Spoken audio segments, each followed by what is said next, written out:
Hey, welcome back to Overhead Athletics. Today I'm here with Justin, Mr. Stretch Armstrong. I mean, no flexibility in the front of his leg here.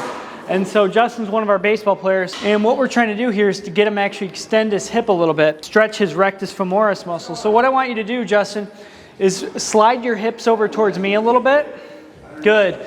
And now, if you notice, he's got a ball between his butt and his leg there, which is driving him into a bit of hip extension. What we like to do a lot of times is take the yoga block because we can scale it. So the yoga block vertical on this couch stretch sits straight up and down, and now it's driving my hip forward as I come back into extension, which is a powerful force. Now, yoga block this way to this way, we've just added a few inches.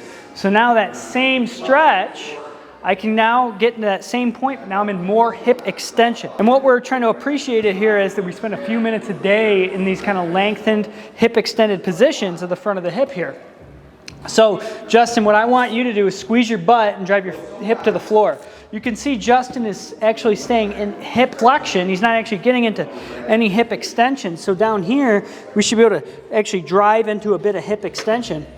And then what we can do with this is turn this thing this way, so now it's forward and back. And so now from the side, what you can see is that I'm actually in hip extension here because the block is pushing me into hip extension.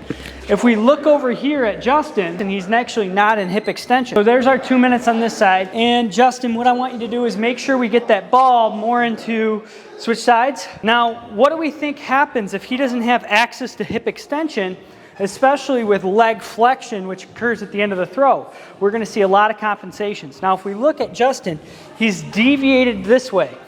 So this is how we start to correct this. This ball goes right in there, drive your knee back to the wall. Good. Now bring your hips this way. Now he's driving with his butt, hip to the floor. There's the front of the hip. Now the same idea here, 2 minutes, set the timer because we've seen the research. When people don't use a timer, they don't get enough time in the stretch. What we've seen is when people don't use a timer, they generally do about a quarter to half the time they think they're doing. So we're spending a full 2 minutes in here timing it. Use YouTube, watch an Overhead Athletics video, and hit play on that video. Use the timer on the bottom of the screen to get to 2 minutes. Make sure you're getting your full time in the stretch. What we've seen with the research is for plastic change to tissue, 2 minutes seems to be best compared to 1 minute, but every minute that you add up to 5 minutes gives you added benefit. If Justin had a little more time and he didn't feel like he was in agony here, we could actually have him do closer to that 5 minute mark while we're in this stretch. Now you can once again see I'm in quite a bit of hip extension by driving that there.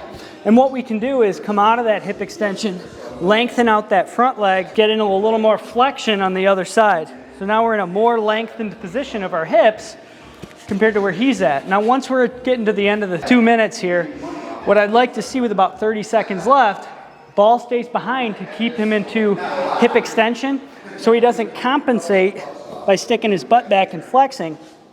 And what he's going to do is kick that pad out of the way, try to come up to a knee. Keep climbing. And that's a lot of stretch for him. You see he lost the position where his knee snuck away from the wall, but he's still okay there. So he's in a lot of stretch here. We say no pain face. I stole that from Kelly Surratt. No pain face. Got to find your zen place and breathe. There's our 2 minutes. Not too bad.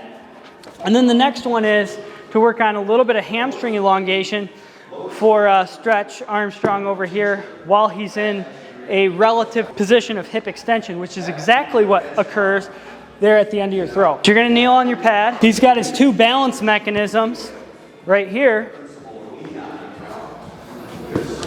And now he's going to come out into hip extension. Don't let himself externally rotate that back leg too much.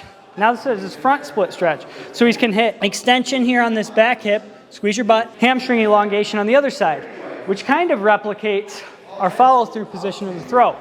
Now, if this is quite a bit of stretch for him, what we can do to hit that 2 minutes without making him feel super uncomfortable for our passive stretching here, bend your leg a little bit. Okay, now rest on that. So now he's got something he can rest into that's somewhat compressible and gives him something he can kind of come down onto to take a little of his body weight. Now he's also got his arms using the foam rollers. He can use whatever he's got to take some of his weight off there. And then once again, here we go. Don't let that leg come too far out into external rotation. So what we'll do a lot of times with this back leg is push it this way. So I'm blocking him. I'm blocking this leg from falling over that way.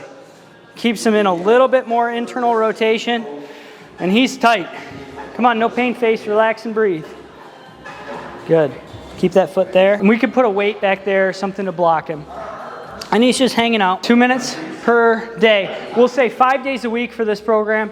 You'll hit 10 minutes per muscle per stretch in the week. It's not terrible. This is his stretching routine. This is going to be your catch-all for lower body flexibility beyond ankle dorsiflexion. So what you can easily do to work on that, to make your program more comprehensive, is just add in, some slant board work or some of the runner stretch style stretches to get yourself into a little bit of dorsiflexion as you go. But this is your lower body flexibility routine. I just saw that ankle turn. Don't push too hard. This is a good lesson for him. Should be about a 5 out of 10 intensity. And he's got to hit the other side. So he's got his flexibility routine. We can work on our dorsiflexion. We can work on our hip flexion, hip extension, rectus femoris, hamstring length. And then the only other thing we're missing is kind of our wide leg stance, toe touches. So he can easily hit that as well. And that's what we're going to hit 5 days a week. And you're welcome to use contract, relax. But a lot of these guys, especially our growing athletes, are simply just not flexible enough. And passive static stretching is where I would start, progressing to a contract, relax style of PNF stretching as they go. So this is your lower body flexibility routine. If you guys want to see what it looks like to do a little contract, relax stretching, basically while he's in this stretch, he's going to push his heel to the floor. Use your hamstring, push, push, push. Relax. Try to pull your back knee forward. Try to slide that back knee forward and then relax. And then as you relax, you just get yourself another ½ inch into the stretch. So once he gets here, he can squeeze his quad and squeeze his glute to do the antagonist muscle. So he's going to do agonist and antagonist. So antagonist is a hamstring contraction. Agonist, contract, is going to be your anterior side here and your posterior side here with your glute. So he gets a little bit of both in. If you guys like this video, hit the thumbs up, subscribe. Try out your front split stretch. You should be able to get pretty far. What I tell most people is about 6 inches from the floor, if you're a baseball player, is where you should be, or an athlete is where you should be. You should be able to get up to the wall on your couch stretch without too much of an issue. Those are your kind of standards for flexibility as a throwing athlete. He's going to hang out here for about another minute or so. We'll see you guys in the next video.